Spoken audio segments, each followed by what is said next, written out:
1 minus 7 gives us negative 6. And again here we have 1 minus 7.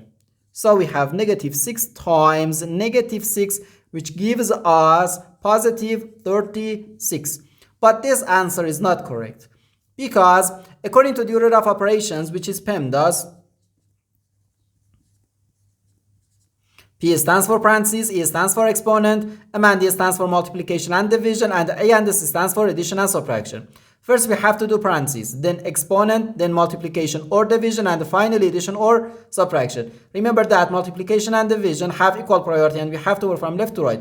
And the same applies to addition and subtraction.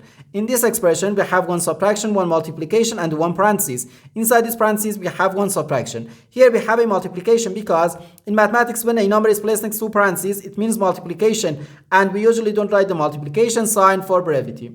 Okay, so according to the PEMDAS, first we have to do this parentheses, then this multiplication, and finally this subtraction. If we do this subtraction before this multiplication, it is wrong.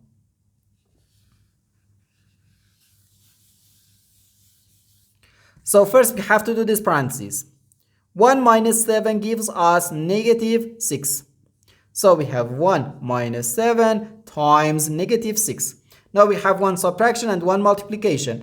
According to the PEMDAS, multiplication has higher priority than subtraction because multiplication comes before subtraction. So here, first we have to do this multiplication. 7 times negative 6 gives us negative 42. So we have 1 minus negative 42. Now negative times negative gives us positive. So we have 1 plus 42, which equals 43. And this is our final answer to this problem. The correct answer is 43.